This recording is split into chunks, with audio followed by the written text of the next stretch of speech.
Your husband only needs your luxurious apartment in the city center, otherwise he will throw you out like a cur, my mother shouted, once again demanding that the apartment be re-registered to her. I got angry and decided to test my husband, but I did not hide from the truth that I learned. Before continuing, subscribe to the channel and leave any comment. Your support helps to develop the channel and share even more stories with you. Enjoy listening. The gate creaked shrilly and disgusting, as if emphasizing the end of our next quarrel with my mother. I almost ran to the car, swallowing tears and feeling how much my hands were shaking. Behind me was the unweeded vegetable garden, unpicked raspberries and my mother alone again at her dacha. The day turned out to be hot. By 3 o'clock in the afternoon, I began to work not at all in the store. That's when it all began. Lenachka, sit down for a minute, my mother called me, wiping the sweat from her forehead. We need to talk. I already knew what there will be a conversation. For the last 6 months, all our conversations have ended the same way. Daughter, you understand, I am worried about you. Tell me, why doesn't your husband want children? You have been married for 3 years and nothing. But before, you dreamed of a baby so much. Mom, we discussed this. First, we want to get on our feet, finish the renovation. What renovation? In your apartment, which is about to happen. She stopped short, but I was already wound up. Finish the conversation, Mom. That which my husband will take away from me. That's what you wanted to say. Isn't that so? Do you really think that he loves you? All he needs is your luxurious apartment in the city center, otherwise he will throw you out like a cur. These words caught up with me already at the car. I turned around abruptly. Mom was standing on the porch, her arms crossed over her chest. In her blooming cotton dressing gown, she seemed very small and defenseless, but her gaze was full of stubbornness and some kind of desperate determination.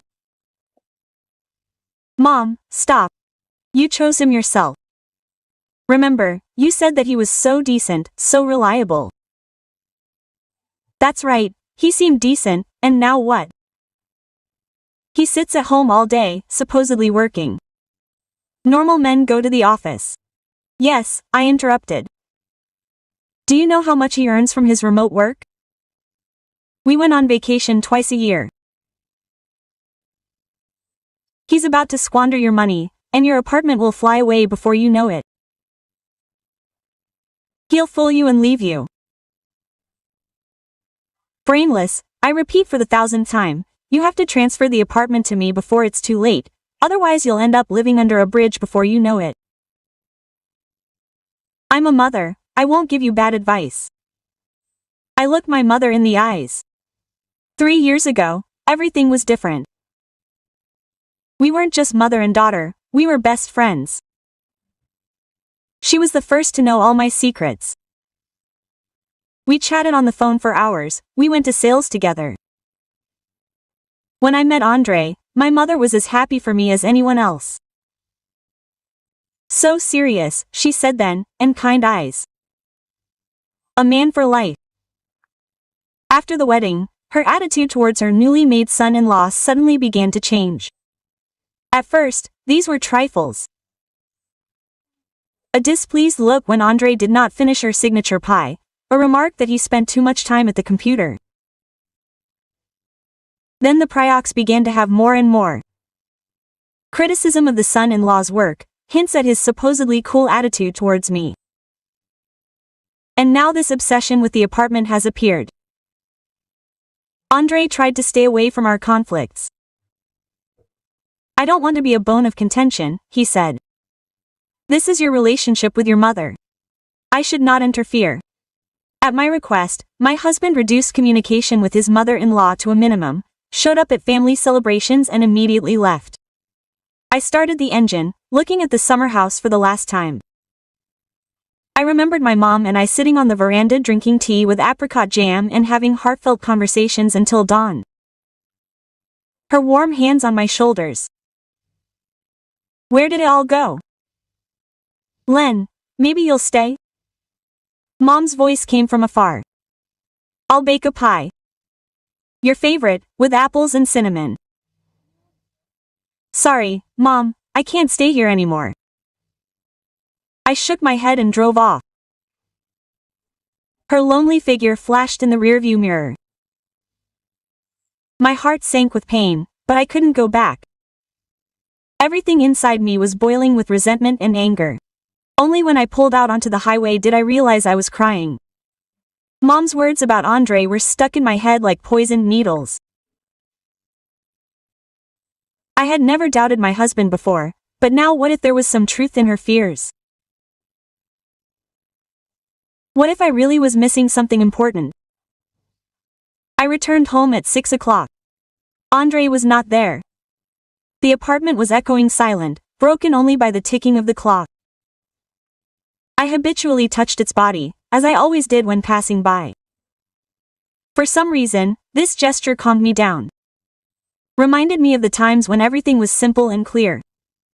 On the kitchen table stood a cup of coffee and a half-eaten piece of toast. So Andre ate at home. Usually he always washes the dishes after himself, but now he was in a hurry. Strange. I mechanically took yesterday's salad out of the refrigerator and picked at it with a fork. The piece did not go down my throat. Mom's words were spinning in my head like a broken record. Before, I simply brushed off her suspicions, writing them off as ordinary maternal jealousy.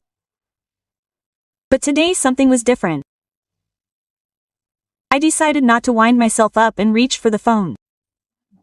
The beeps lasted a long time, but Andre did not pick up. I dialed again, the same result. Surprisingly, my husband usually always answered. Even if he was busy, he would at least hang up and call back. Over the 3 years of our marriage, this has become our unspoken rule. 10 minutes later, a message came. Sorry, honey, busy. Important meeting at the Silva Cafe. I'll be free late. Don't wait up with dinner. I reread the message several times. What kind of meeting? Why at the cafe and not at the client's office? And why couldn't he just call back? Andre had never held business meetings in a cafe before. He said it was unprofessional. I dialed his number again and again heard long beeps into the void. Anger began to boil inside me. What kind of stupid behavior is this? For the first time, my husband behaved so strangely. Even on business trips, he always found a minute to call back. Calm down. I told myself. You're acting paranoid. The person is coming towards me, it's inconvenient for him to talk. To distract myself, I tried to do some cleaning, but to no avail. My hands made a habitual movement, but my thoughts stubbornly returned to my husband. I dusted, washed the floors, even sorted out the closet. I did everything automatically, not noticing anything around me. Then I called Marinka, my best friend. But she was busy with the children and could not talk. I'll call you back after 10, she promised. Are you okay? My voice is kind of strange. No, everything is fine, I lied, but I did not even believe myself. At 8 o'clock I could not stand it. I'll just drive past, I convinced myself, going down to the car. I'll make sure that everything is okay and then go home. An inner voice whispered that I was behaving like a jealous fool, but I could not stop. Silva was located in an old merchant's mansion. What I liked most was the huge panoramic windows. We used to often pass by this establishment. I kept persuading Andre to come in for dinner, but he laughed it off. It was too posh a place for simple IT guys. Having parked across the street, I immediately saw my husband. He was sitting at a table by the window. Opposite him sat a young woman, a slender brunette in an elegant blue dress. On the table in front of them stood a bottle of wine and some snacks.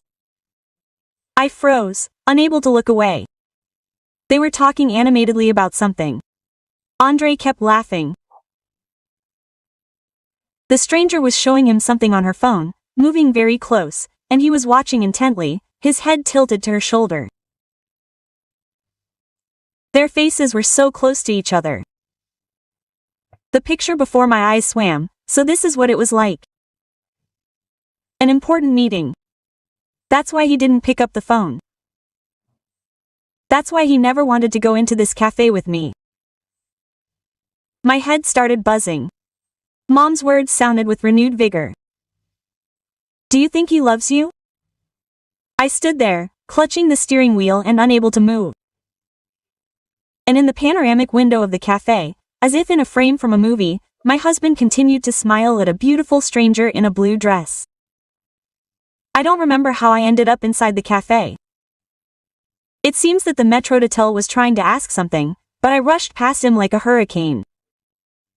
Blood was pounding in my ears, red spots were swimming before my eyes. So that's how I screamed so loudly that all the cafe patrons looked at our table. You have an important meeting. Andre shuddered and turned around abruptly. His interlocutor raised her eyebrows in surprise. Lena, what are you doing? Don't bother explaining, you miserable liar. I felt the gaze of the other patrons on me, but I could no longer stop. He lied to me for 3 years about his work, about important meetings with clients. Listen, and you, I turned to the woman in the blue dress. Do you know that he is married? Or does it not matter to you? It's a common thing for you to steal someone else's husband. Do I understand correctly? The stranger's cheeks flushed slightly, but she remained surprisingly calm. Elena, I believe she pronounced each word coldly and imperiously. My name is Vera Alexandrovna. I am a co-owner of the company where your husband works. I stumbled mid-sentence, not understanding how to behave further. I flew in from Singapore specifically for a personal meeting with Andre. We were planning to offer him the position of director of the development department. I emphasize, we were planning, because after your spectacular appearance I am forced to reconsider this decision. She carefully blotted her lips with a napkin and continued, You see, in such a position a person must be able to control their emotions and adequately assess the situation. Unfortunately, family scandals in public places do not fit into our company policy. At that very second, I felt a slight dizziness. Only now did I notice business papers on the table, a tablet with graphs and a presentation on the phone screen. Vera Alexandrovna rose from the table and threw an expensive jacket over her shoulders in one movement. Quote, Andre, I'm sorry. You really are an excellent specialist, but in the current circumstances, wait, I grabbed her by the sleeve. I didn't mean to. Just take your hand away. She shrugged her shoulder in disgust. And in the future, before accusing strangers of immoral behavior, learn at least basic manners. Vera Alexandrovna turned around and walked toward the exit. Her heels clearly clicked on the parquet in the deathly silence of the hall. I turned to my husband. Andre, I didn't know. Please forgive me. My husband slowly raised his eyes to me. I have never seen so much resentment and disappointment in them. Quote, You know, he said quietly. For a long time I didn't understand how you could resist your mother's influence so much, and now I see that you have become exactly the same. The same suspicion, the same willingness to see the worst in people. The man stood up, took a bill out of his pocket and put it on the table. You'll be better off with her than with me. You're good for each other. Andre, wait. But he was already heading for the exit without turning around. I stood in the middle of the cafe, feeling the disapproving glances of the customers. Tears rolled down my cheeks. Somewhere in the background, a worried waiter loomed, but I didn't see him. My husband's face stood before my eyes, and his last words echoed, You've become exactly the same. In complete confusion, I went to my mother. Despite our disagreements, she always remained the closest person to me, the only shoulder I could lean on in difficult times. I needed advice. Support. After all, who else but a mother sincerely wishes happiness for her child? Mom turned out to be waiting for me, opened the door right away, as if she was standing behind it. Lenachka, she hugged me tightly. I was so worried after our quarrels. Thank God you came. Forgive me, daughter. Come in, let's have some tea. The kettle was already noisy in the kitchen. There was jam on the table. My favorite apricot jam, like in childhood, when I would run to her with my troubles, and she always knew how to comfort me. Mommy, I could hardly hold back my tears. It seems I ruined everything, and I told her everything. About the cafe, about the woman in the blue dress, about Andre's failed promotions, about his last words. What should I do? How can I get my husband back? Mommy, tell me.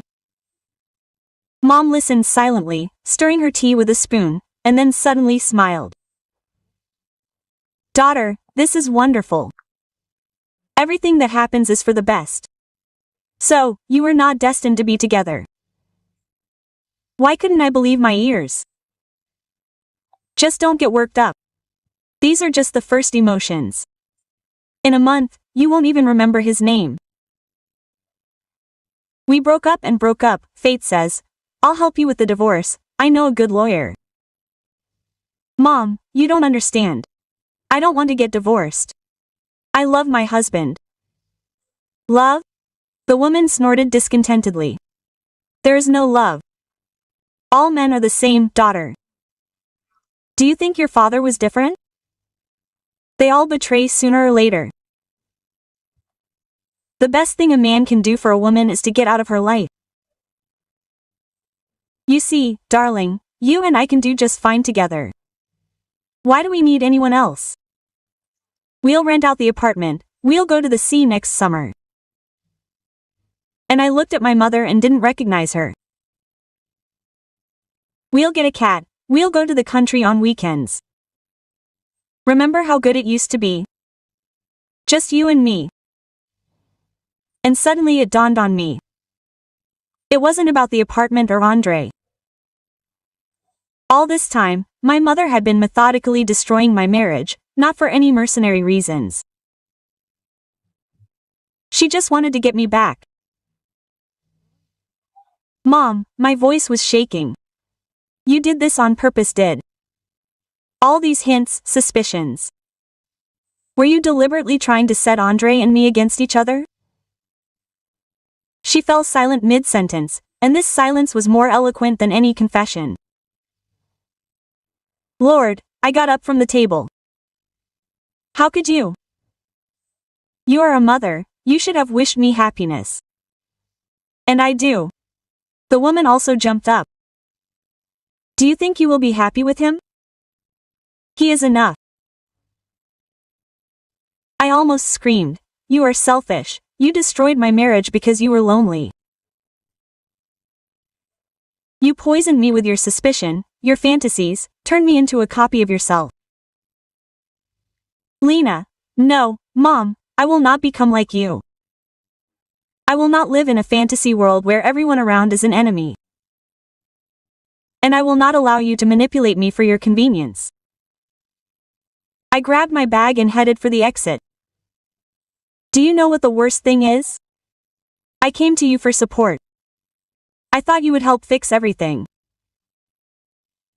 And you don't even try to hide your joy that my marriage is ruined. Mom stood in the middle of the kitchen, her hands helplessly hanging down. For the first time in her life, she couldn't find what to say. Goodbye, Mom. I will try to become different for myself, for my happiness, for my future happiness. I tried to talk to Andre for 2 weeks. I called, wrote, waited outside the office, but my husband was adamant. We have nothing more to talk about. Lena, please don't bother me. And then a summons from court came. Divorce.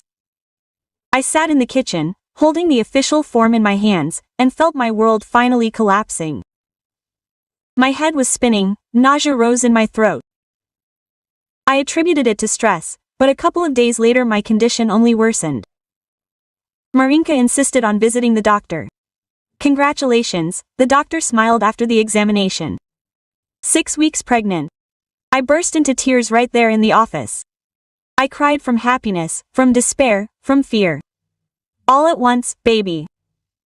Our baby with Andre. How untimely. And at the same time so right. My first impulse was to call my husband, but something stopped me. What if he thinks that I'm trying to manipulate and thus keep him? No, I can't. Let everything take its course. I shared this wonderful news only with Marinka. She hugged me tightly. Congratulations, darling. Children, this is wonderful. Everything will work out. You'll see, everything will be as it should, even if it's different. About a week later, I was cooking dinner just to keep my hands busy and distract myself from negative thoughts.